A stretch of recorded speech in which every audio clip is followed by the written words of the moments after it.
क्या गाजा के बाद अब इजराइल के लिए तीसरा मोर्चा खुलने वाला है? क्या लेबनान के बाद अब अरब देशों में नेतन्याहू के खिलाफ बदले की कसम खा ली गई है? सीरिया से इजराइल के लिए बहुत बुरी खबर है। अगर हालात खराब हुए तो यहाँ वो जंग हो सकती है जिसे ग्रेटर इजराइल बनाम ग्रेटर अरब युद्ध कहा जा रहा है। पश्चिम एशिया में नया वॉरजोन एक्टिव हो गया है। बमबारी शुरू हो चुकी है।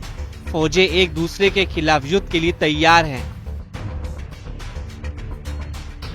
एक तरफ इजराइल है तो दूसरी तरफ सीरिया, जिसके ऊपर तुर्की का भी हाथ है और सऊदी अरब का भी साथ है।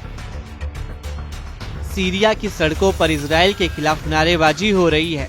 नेतन्याहू को धमकी दी जा रही है कि सीरिया की जमीन से इजराइल हट जाए, नहीं तो इजराइल को सबक सिखाया जाएगा। इस वक्त सीरिया में 3 जंगों की बुनियाद रखी जा चुकी है। पहला है ग्रेट इजराइल, जो नेतन्याहू बनाना चाहते हैं। दूसरा है ओटोमन साम्राज्य, जो एर्दोगन का ख्वाब है। और तीसरा है ग्रेटर अरब, जो जुलानी का जुनून माना जा रहा है।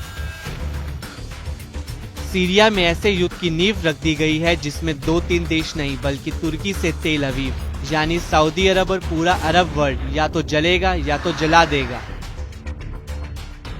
48 घंटे के अंदर क्या क्या हुआ, इसे बहुत गौर से समझिए, क्योंकि इस युद्ध में गाजा और लेबनान के धमाके छोटे पड़ जाएंगे।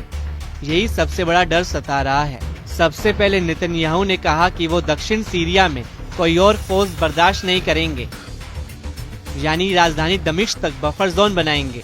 इसके बाद सीरिया में जुलानी की हुकूमत में पहली बार इजराइल के खिलाफ लोग सड़क पर आ गए, यानी मैसेज साफ है, इजराइल को सीरिया छोड़ना होगा। इसके बाद तुर्की के विदेश मंत्री हकान फिदान ने कहा कि इजराइल का विस्तारवादी एजेंडा नेतन्याहू के लिए आत्मघाती साबित होगा। Özellikle sınırdaş olan ülkelerde Ürdün, Lübnan, Suriye buralarda ve Lübnan'da bir zayıflık, istikrarsızlık. तुर्की से तेल अवीव के लिए वार्निंग बस पहुंची ही थी कि इजराइल के फाइटर जेट एक्टिव हुए, बम लोड किए जाने लगे। इजराइल के F-16 और F-15 लड़ाकू विमानों को बमबारी के मिशन के लिए तैयार किया गया और फिर इंतजार हुआ नेतन्याहू के ऑर्डर का। इजराइल के तेवर खतरनाक हो गए। תערוך בחתר החרמון ובמרחב החיץ לזמן בלתי מוגבל כדי להגן על יישובינו ולסכל כל איום. לא נאפשר לכוחות של ארגון ה-HTS או לצבא סוריה החדש להיכנס לשטח מדרום לדמשק. तुर्की ने हाल ही में इजराइल के दक्षिण सीरिया के गोलान हाइट्स पे कब्जा करने की निंदा की है। तुर्की ने अंतर्राष्ट्रीय नियमों को तोड़ने के लिए इजराइल को घेरा है। इसके जवाब में इजराइल ने तुर्की पर आरोप लगाया है कि वह आतंकी समूहों की मदद से उत्तरी सीरिया के कुछ हिस्सों पर अवैध रूप से कब्जा कर रहा है।